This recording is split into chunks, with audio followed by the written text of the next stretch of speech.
Mackenzie Shirilla was 17 years old on the morning of a fatal car accident where both her passengers were killed and Mackenzie herself was left clinging to life. Mackenzie lost her best friend and her soulmate, who were planning a future together, and charged with murder and sentenced to life with absolutely no evidence to back up their claims. This tree would be going straight into the building. She obviously did not go straight into the building. The car turned to the right, hit this sign, then went into the building. So the car struck this sign on Mackenzie's side first, the driver's side. This sign used to be 2.5 times bigger than this. After the car went through the sign, then the car struck the building on Dominic and Davion's side. But she did not go straight into the building. The car turned to the right, hit the sign, then the building. This is the road where Mackenzie calmly put her blinker on Pearl Road and took a right onto Progress Parkway. This is the long drive leading up to where the accident took place. One of the big things that they were saying, and they use this as evidence, that she planned this road because it was out of the way and no one would see what happened. This is a complete lie. Mackenzie has taken this route home numerous times, and anyone that lives in Strongsville uses this road to cut through, as it saves a lot of time, especially during busy times.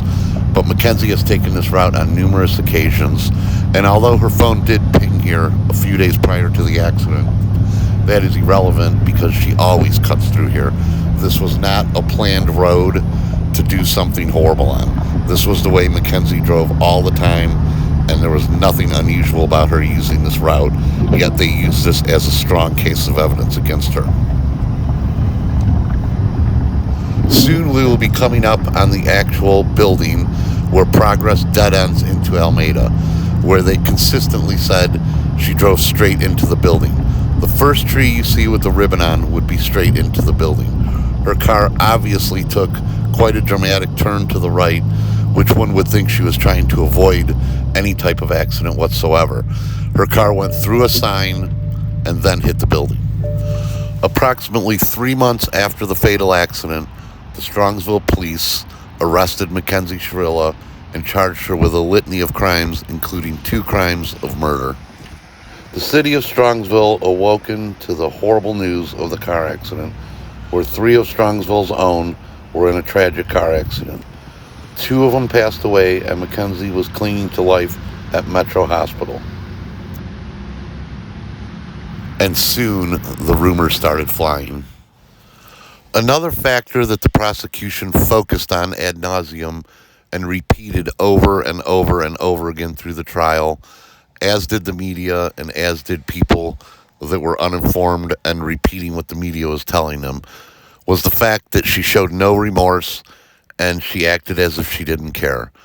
The following photos prove that that was just absolutely not the case. This girl cried uncontrollably every day, every night, and could not stop crying. These are all posts made after the accident of where she confesses how much she misses him and how much she wishes that she could replace him, how much that she just wishes he was still here. This girl lost her soulmate, the love of her life, and doesn't know why. She has no recollection of the accident whatsoever. All she does is sit there and wonder what happened. And imagine losing the love of your life, your soulmate, at such a young age, and the only thing that anyone wants to say is that you did it on purpose and you did it yourself. Not only does she have to grieve the loss of her boyfriend, she has to spend the rest of her life knowing that people think she did it on purpose. This is not the look of a girl who is not grieving. She grieved daily and nightly. She went to the grave sites daily and visited both Dominic's and Davion's grave site. She had a shrine of flowers and a shrine of photos of him next to her bed, and she just stared at and cried continuously. This girl was very hurt, and she has no recollection of what happened. Here is the shrine of photos she would stare at all day long. This girl is devastated, and the lies that the media perpetuated that she didn't care and show no remorse is just a big, flat lie. Mackenzie was then transferred to the Cuyahoga County Juvenile Detention Center, where she was held on a $500,000 cash bond, not 10%, which is usually the case. The entire $500,000 cash was required in order to get her out, which was almost an impossibility.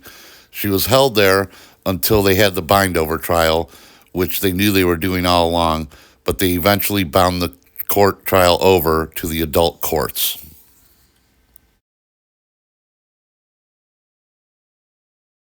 The following is video surveillance captured Mackenzie taking a right-hand turn onto Progress Parkway, which in the following clip after the video of the horrific crash, you will hear the judge say any reasonable person could tell that this was done on purpose.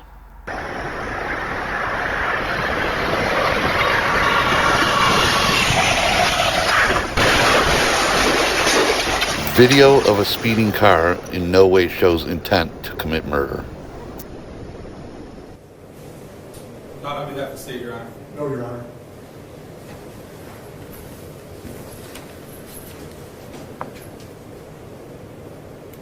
Today is the sentencing of the defendant for the purposeful and intentional murders of Davion Flanagan and Dominic Rousseau. And in a way, it's the second time their families are gathered again to grieve. It's also a day when Mackenzie's family will grieve for the future of their daughter.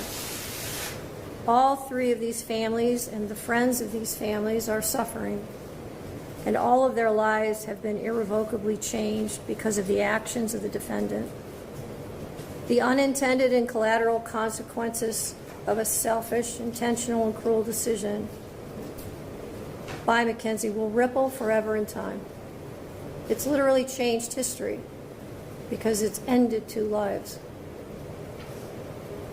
Two young men are dead.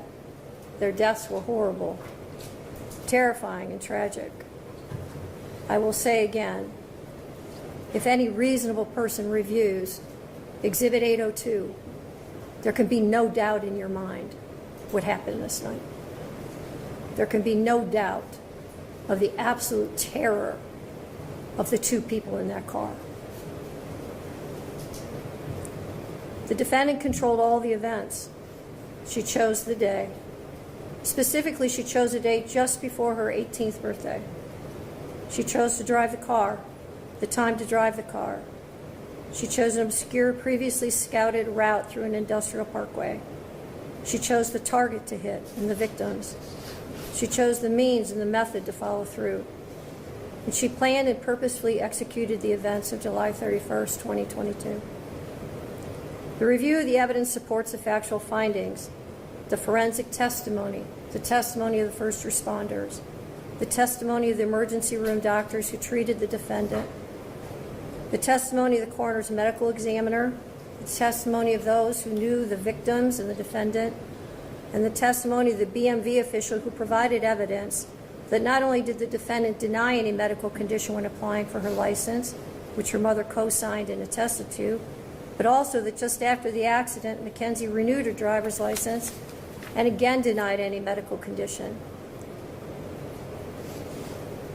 In fact, the defendant was so concerned about driving that, as the state mentioned, during the investigation, she asked if they could just suspend her license for 10 years. It is hard to fathom how a person could be concerned about their driving privileges, having just been responsible for the deaths of two people. There was no medical condition that caused this as an accident. There was no mechanical failure of the car. The record is clear on the facts and the evidence. Her mother's uncorroborated statements without any medical testimony or records is not persuasive. It is also important to remember that even if Mackenzie intended to also die in this crash, that is irrelevant. A failed suicide attempt is not a defense to murder. And even in a murder-suicide attempt, when the perpetrator executing the plan survives, the other death or deaths are still murder. There's only one person who's responsible for the pain of everyone in this room, and that person is you, Mackenzie. Nobody else is responsible. This isn't the fault of Dominic's family, or Davion's family, or your family. And I know that each of you have asked your questions to yourselves, what if? What if I had done this or that? The truth of it is, none of us can control the intentions of another. And when there is a purposeful intent to harm or kill someone, It is the perpetrator alone who bears the responsibility for the choice and the consequences and the harm that follows. The difficulty for sentencing today, honestly, is whether or not I believe you should get consecutive sentences. I'm troubled that should I give you a concurrent sentence, that people will believe that somehow I'm being disrespectful to one of the victims. And on the other hand, I have to weigh the punishment. There's a very good likelihood, Mackenzie, that you will spend the rest of your life in prison. That won't be up to me. That will be up to the parole board, and that will be up to you to a great extent. I understand that the pain in this room wants me to impose the harshest sentence, but I don't believe that would be the appropriate sentence, because I do believe that Mackenzie will not be out in 15 years. So she's sentenced on count 2, the murder of Davion Flanagan, 15 years to life. She's sentenced on count 1, the murder of Dominic Russo, 15 years to life, to be served concurrent to each other with credit for time served. I'll waive fines, fees, and costs, and your appellate counsel will be assigned. Are there any questions from the state? No, Your Honor, thank you. Any questions? No, Your Honor. All right, thank you.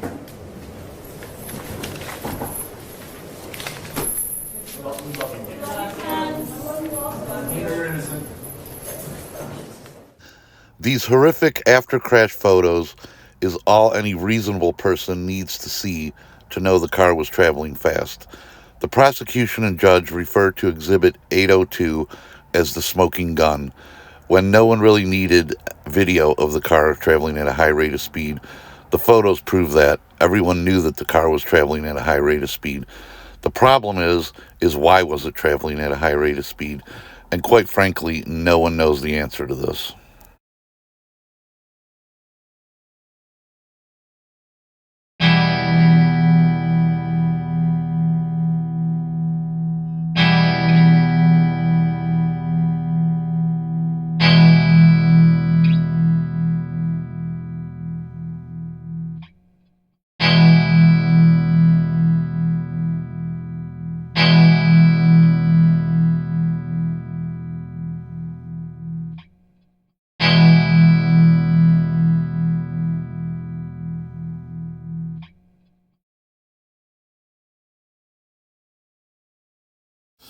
Her dressing up as Playboy Cardi had absolutely nothing to do with her being non-remorseful or non-empathetic.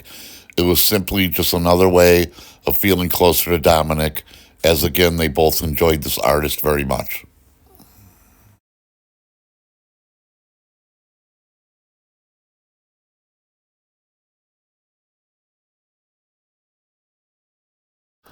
The following photos are from a fatal car accident in Strongsville, Ohio on Route 82 in September of 2022. This was proved to be a murder-suicide. There was a manifesto left behind by the driver of 20 pages explaining how he was going to do it and why he was going to do it. With Mackenzie, there was not a shred of evidence left behind. There were no texts, there were no phone calls, there were no witnesses saying that she was going to intentionally harm Dominic or Davion or herself. There was simply nothing left by Mackenzie stating that she was in any state of mind to do this. This was a true murder-suicide with evidence and a manifesto to back up this guy's intentions.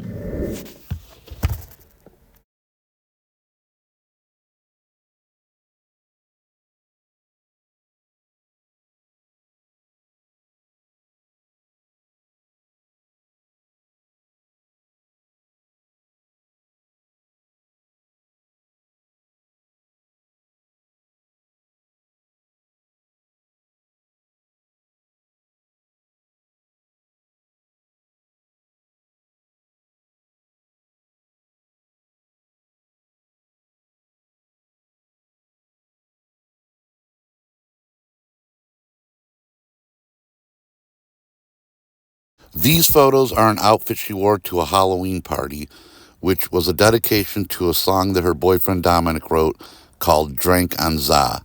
This outfit also got twisted around that she was just out having fun and ignoring the fact of the accident, when in fact, again, this was a tribute to Dominic, and everybody knew that it was, but they wouldn't admit it. The following photos are Mackenzie at the concert that her and Dominic were supposed to attend together. If you look closely at the one photo, there's literally a tear rolling down her cheek. This is obviously someone that was just completely devastated that she even had to be there. To quote Sherlock Holmes, it is a capital mistake to theorize before one has facts and or the data. Insensibly, it makes one begin to twist facts to fit theories as opposed to the theories fitting the facts.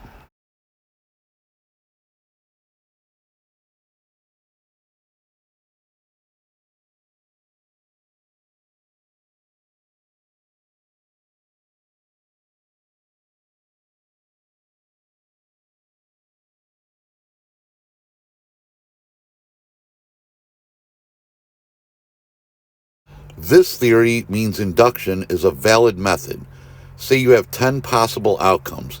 You start from the ones that can't be, then the next two impossible, and so on. At some point, there will be only one left, which therefore must be the correct explanation, right? Not so fast. But it's a fallacy. If you eliminate every solution but one, the last one has to be the right one. It is impossible to determine how many possible options there are. The fact that you can't come up with another solution does not in any way mean that your solutions are the only ones. It's a fallacy. It's a fallacy out of ignorance. Your Honor, Jim McDonald, 216-781-2125 on behalf of Shirilla. We've had the indictment more than 24 hours, waive the reading thereof, enter a plea of not guilty.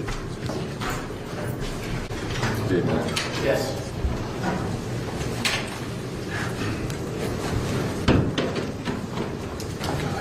Just introduce yourself. All right, my name is Jamie Flanagan. I'm the victim, Davion's mother, and I have Christine with me too, the other victim's mother. And we just ask that you please, Your Honor, take into account the victims. This has been an absolutely devastating loss for our families. We ask that you, when you're looking at the bond, please keep it the same or raise it. We feel that Mackenzie is a threat to both herself and the community if she were to be released. And just thank you for your time. Thank you. Anything else? Yes, Your Honor. Tim Troop on behalf of the state of Ohio. I would echo Ms. Flanagan's request to the court that the bond be maintained. This bond was set by juvenile Judge O'Malley after a 3-day probable cause hearing. She heard from multiple experts. The evidence in this case overwhelmingly indicates that these were intentional and purposeful deaths.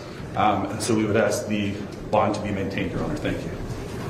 Anything else? No, Your Honor. Court accepts not guilty plea, original bond is continued $500,000 cash surety property. DNA must be submitted.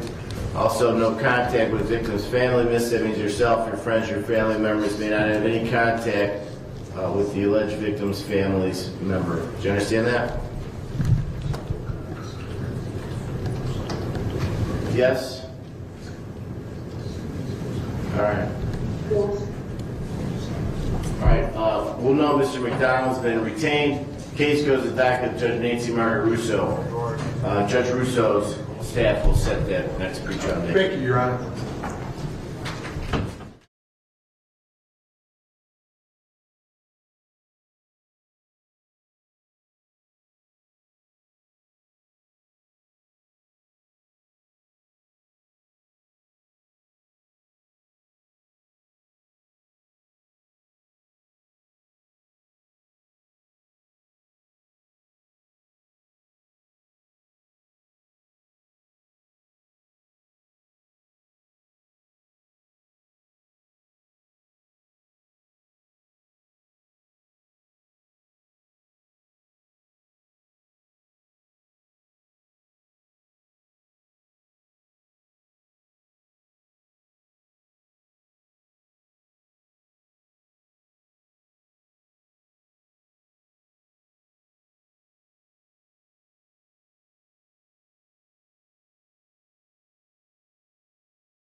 for a trip. This is That's a it, Crime though. Circus presentation. I knew that Dom didn't like her tripping because she has epilepsy or she can have seizures or something like that.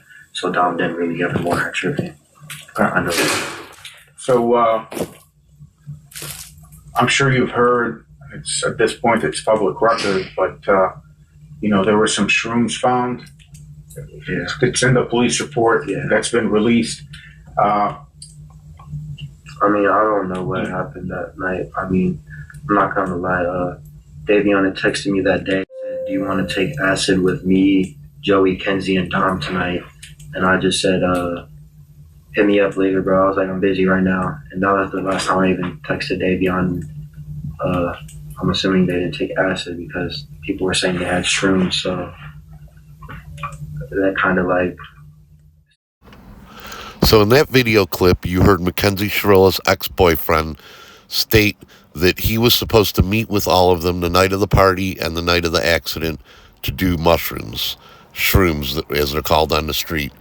They are a psychedelic drug, one which in the video, you hear him say that Dominic did not like her doing mushrooms because she had epilepsy or something and that she had seizures. So there was knowledge of her seizures before this crash.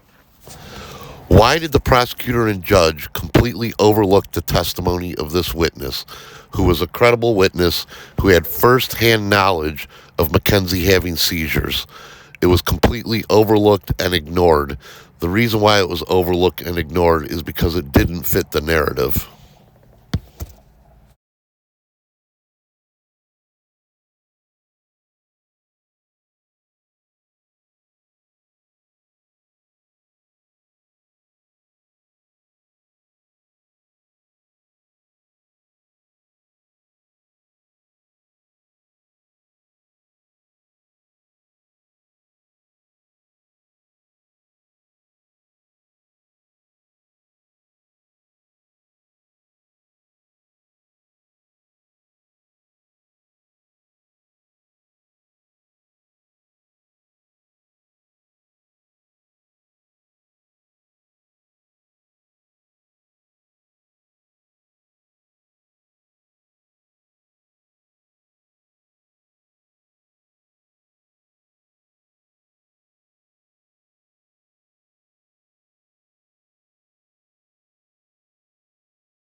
This documentary was not made in any way, shape, or form to minimize the fact that two young men lost their lives and two families are forever heartbroken, and it's just a tragic event all the way around.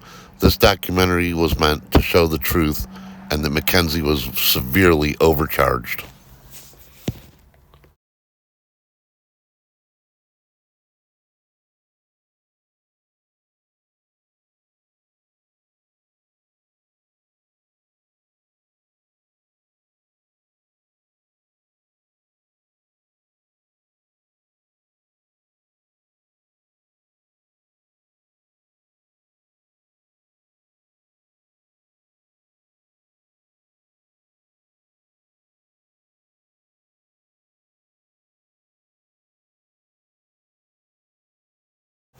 There was an eyewitness testimony from a friend of theirs who mentioned that Mackenzie and Dominic were asleep on the couch at 4:30 a.m. snuggled up with each other the morning of the accident.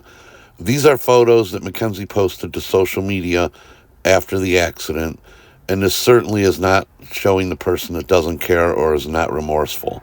She loved Dominic and still loves Dominic, but the prosecution never wanted anyone to see these pictures because these photos don't fit the narrative that they were painting.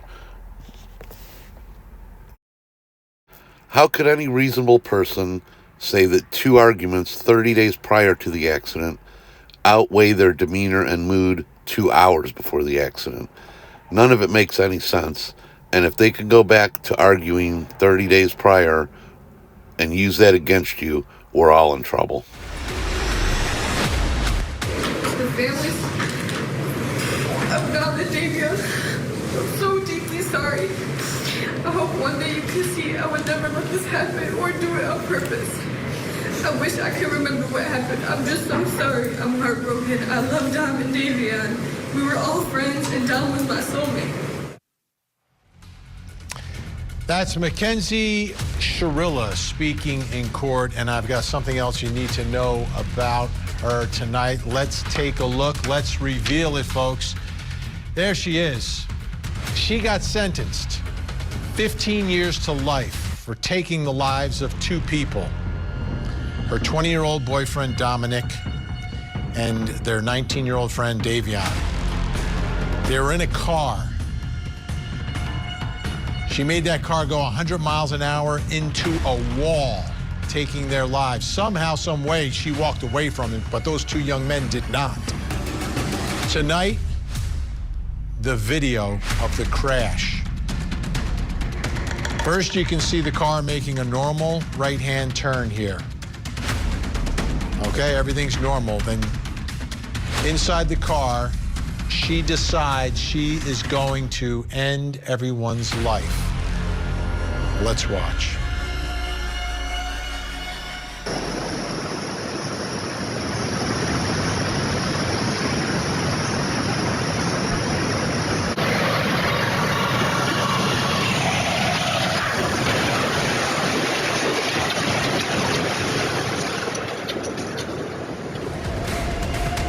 She did that on purpose. She survived. And now the family of the victims had to speak at her sentencing. Let's take a listen. My name is Jamie Flanagan. I am the mother of the victim, Davion Flanagan. My son did not have a clique of friends, but instead was a friend to all. He would go out of his way to show love and kindness to others, including those that were often cast aside by society, the less fortunate, the developmentally challenged, the hurting, and the unvalued.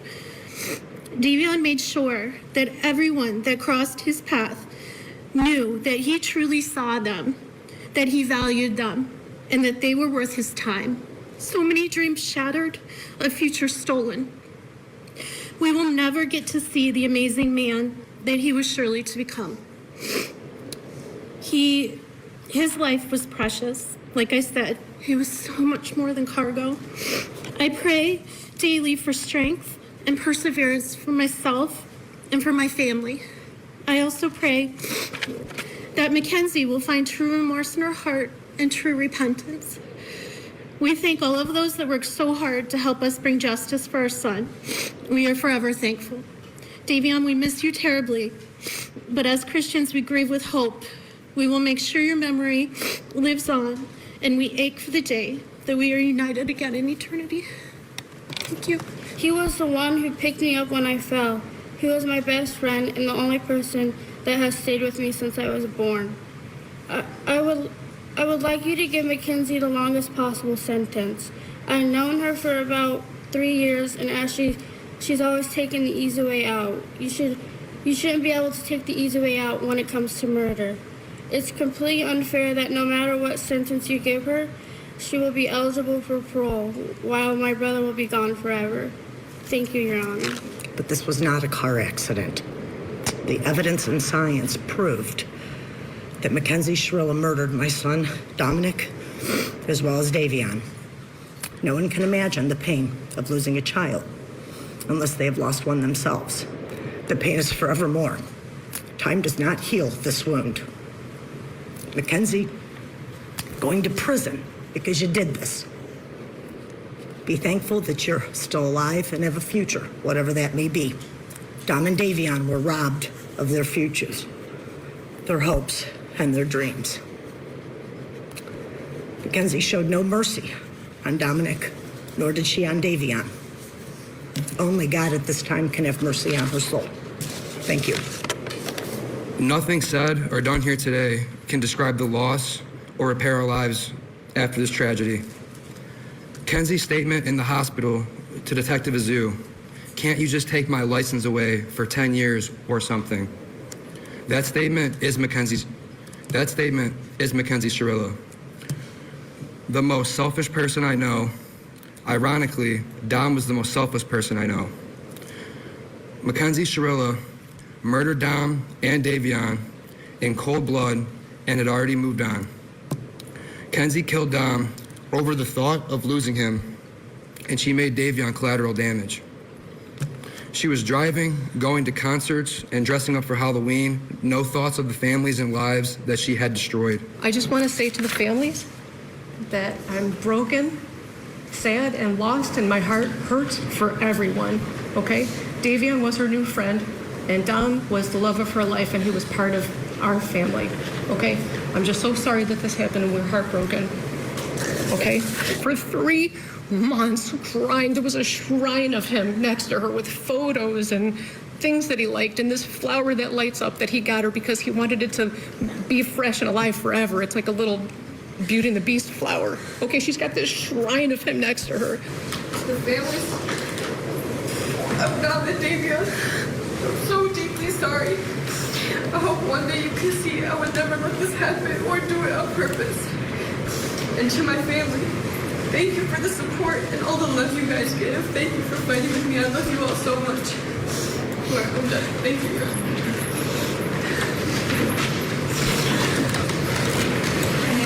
The defendant controlled all the events.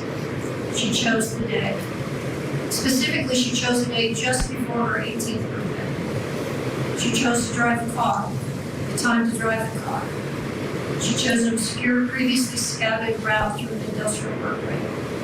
She chose the target to hit and the victims. She chose the means and the method to follow through.